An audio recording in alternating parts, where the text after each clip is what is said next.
अस्सलाम वालेकुम। Hi guys, कैसे आप सब लोग? ठीक हैं, खैरियत से होंगे उम्मीद है। लास्ट लेक्चर के अंदर हमने स्टडी किया था अबाउट एटम। एटम की डेफिनेशन हमने स्टडी की थी, फिर हमने उसकी हिस्टोरिकल बैकग्राउंड को स्टडी किया था और फिर हमने सब एटॉमिक पार्टिकल को डिस्कस किया था और जैकब बर्जीलियस के वर्क को स्टडी किया था। ठीक है, today we have discuss the evidence of atom. आज के लेक्चर के अंदर हमने डिस्कस करना है एविडेंस ऑफ एटम। एटम के बारे में हमने पढ़ तो लिया कि एटम एग्जिस्ट करता है। आज उसकी एविडेंस देनी है, गवाही देनी है कि वाकई ही एटम जो है वो एग्जिस्ट करता है या नहीं। तो हर वो चीज जिसको हम देख नहीं सकते, उसको देखने के लिए, विजुलाइज करने के लिए हम यूज करते हैं ऑप्टिकल इंस्ट्रूमेंट। सबसे पहले हम बात करते हैं कि क्या एटम हमें नजर आ भी सकता है या नहीं नजर आ सकता। एटम इतना स्मॉलेस्ट पार्टिकल है कि जिसको हम नेक्ड आई से देख नहीं सकते। अगर हम उसको नेक्ड आई से नहीं देख सकते तो वो ऑब्जेक्ट जिनका साइज बहुत छोटा होता है, हम उनको आम आंख से नेक्ड आई से नहीं देख सकते, तो उनको देखने के लिए हम यूज करते हैं ऑप्टिकल इंस्ट्रूमेंट। ठीक है, अब जो ऑप्टिकल इंस्ट्रूमेंट हम यहाँ पर स्टडी करेंगे या जो ऑप्टिकल इंस्ट्रूमेंट हम यूज करते हैं एटम को सी करने के लिए, उसकी एविडेंस को प्रूव करने के लिए, वो हमारे पास दो तरह के हैं। एक सिंपल माइक्रोस्कोप है और दूसरा इलेक्ट्रॉन माइक्रोस्कोप है। सबसे पहले हम बात करेंगे सिंपल माइक्रोस्कोप की। सिंपल माइक्रोस्कोप के अंदर जो रेडिएशन यूज की जाती है किसी भी ऑब्जेक्ट को सी करने के लिए, उसको मैग्नीफाई करने के लिए, वो व्हाइट लाइट होती है। अब व्हाइट लाइट की जो वेवलेंथ की रेंज है वो नॉर्मली यूजुअली 400 नैनोमीटर से लेके 800 नैनोमीटर तक होती है। लेकिन एटम बहुत ही छोटा है, इतना छोटा है कि हम उसको इलेक्ट्रॉन माइक्रोस्कोप से भी नहीं देख सकते। सिर्फ और सिर्फ उसकी एविडेंस को प्रूव कर सकते हैं with the help of electron microscope. ठीक है, तो हम बात करते हैं, वापस आते हैं सिंपल माइक्रोस्कोप की तरफ। जो सिंपल माइक्रोस्कोप है इसके अंदर व्हाइट लाइट यूज होती है। व्हाइट लाइट की जो वेवलेंथ है वो 400 नैनोमीटर से लेके 800 नैनोमीटर तक होती है। अब एटम का साइज बहुत छोटा है, तो अगर वो ऑब्जेक्ट जिसको हम ऑप्टिकल इंस्ट्रूमेंट से सी कर रहे हैं, अगर उसका साइज यूज होने वाली रेडिएशन की वेवलेंथ से छोटा होता है, स्मॉलर होता है, तो वो ऑब्जेक्ट हम ऑप्टिकल इंस्ट्रूमेंट से नहीं देख सकते। तो एटम का जो साइज है वो छोटा है, 400 नैनोमीटर से बहुत ही छोटा है। ठीक है, तो इसलिए हम कहते हैं कि जो सिंपल माइक्रोस्कोप है, इस सिंपल माइक्रोस्कोप को हम एटम को देखने के लिए या एटम की एविडेंस को प्रूव करने के लिए इस्तेमाल नहीं कर सकते। क्यों नहीं कर सकते? क्योंकि जो रेडिएशन यूज हो रही है उसकी वेवलेंथ एटम के साइज से मच मच मच लार्जर है। तो फिर हम बात करते हैं कि अगर हम नहीं देख सकते तो फिर किन ऑब्जेक्ट को देख सकते हैं? उन ऑब्जेक्ट को देख सकते हैं जिनका साइज 500 नैनोमीटर है या 500 नैनोमीटर से ज्यादा है। उन ऑब्जेक्ट को देखने के लिए, उनकी एविडेंस को प्रूव करने के लिए हम सिंपल माइक्रोस्कोप को यूज कर सकते हैं। ठीक है, तो सिंपल माइक्रोस्कोप इलेक्ट्रॉन को देखने के लिए, सिंपल माइक्रोस्कोप जो है वो एटम को देखने के लिए इस्तेमाल नहीं की जा सकती। क्यों नहीं की जा सकती? उसकी रीजन क्या है कि इसके अंदर जो रेडिएशन यूज हो रही है उसकी वेवलेंथ एटम के साइज से बहुत बड़ी है, और इसकी लिमिटेशन क्या है, ये हमें सिर्फ और सिर्फ उन ऑब्जेक्ट को बड़ा करके दिखाएगी जिन ऑब्जेक्ट का साइज 500 नैनोमीटर है या 500 नैनोमीटर से लार्जर है। तो फिर इसका मतलब है कि जो सिंपल माइक्रोस्कोप है ये हमारे लिए कारआमद नहीं है, ये हमारे लिए बेनिफिशियल नहीं है एटम को देखने के लिए। क्यों? क्योंकि जो वेवलेंथ यूज हो रही है वो वेवलेंथ एटम के साइज से बड़ी है। तो फिर हम मूव करेंगे towards electron microscope. Electron microscope की तरफ हम मूव करेंगे। ये इलेक्ट्रॉन माइक्रोस्कोप, इसके अंदर जो सोर्स ऑफ रेडिएशन हम इस्तेमाल करते हैं ना, वो सोर्स ऑफ रेडिएशन होती है बीम ऑफ इलेक्ट्रॉन। अब जो इलेक्ट्रॉन की बीम है उसकी जो वेवलेंथ है वो much much much shorter than the wavelength of visible light. Visible light की वेवलेंथ से बहुत ही शॉर्टर है। अप्रोक्सीमेटली कहा जाता है कि 1 लाख टाइम, 1 लाख से 10 लाख तक टाइम जो है वो समादर होती है इसकी वेवलेंथ बीम ऑफ इलेक्ट्रॉन की विजिबल लाइट की वेवलेंथ से, ठीक है।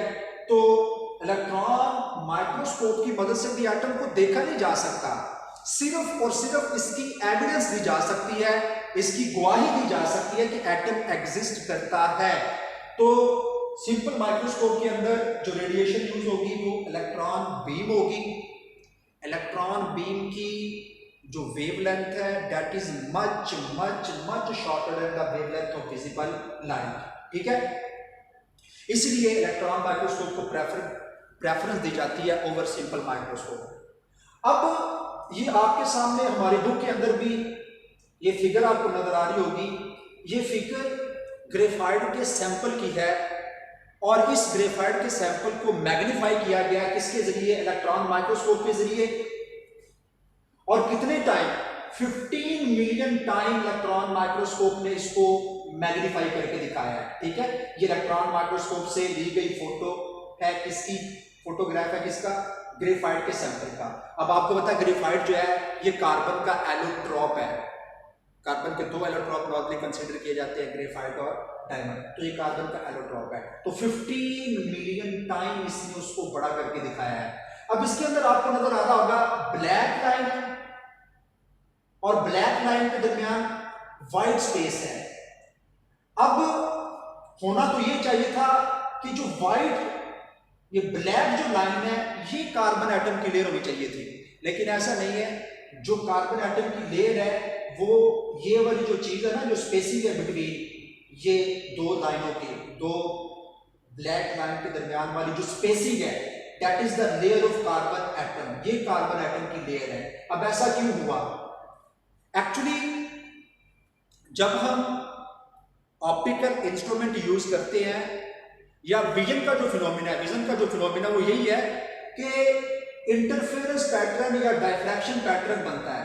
तो ये भी डायफ्रैक्शन पैटर्न है। अब होता क्या है कि जब इलेक्ट्रॉन बीम ग्रेफाइट सैंपल के ऊपर आके गिरती है तो जो कार्बन एटम की लेयर्स हैं उसके एज से टकरा के आगे जाके इंटरफेयर होती है, और जब इंटरफेयर होती है तो फिनोमिना प्रोड्यूस होता है कंस्ट्रक्टिव इंटरफेरेंस का, और कंस्ट्रक्टिव इंटरफेरेंस का हमेशा जो फ्रिंज बनता है वो ब्राइट फ्रिंज बनता है, ठीक है। इसलिए हम यहाँ पे बात करेंगे कि ये जो ब्राइट लाइंस हैं, ये वाली ये ब्राइट लाइंस जो है these are the layer of carbon atom, ये कार्बन एटम की लेयर है इसके अंदर, ग्रेफाइट के सैंपल के अंदर, ठीक है।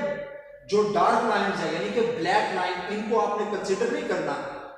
The spacing between 2 black line is the layer of carbon atom in the graphite sample, ठीक है। और इसको जो है इलेक्ट्रॉन माइक्रोस्कोप ने 15 मिलियन टाइम मैग्नीफाइंग करके दिखाया है। तो यहां से ये भी पूछा जा सकता है कि what is the magnifying power of electron microscope. तो the magnifying power of electron microscope is 15 million time. Okay, now we have to discuss about the X ray study.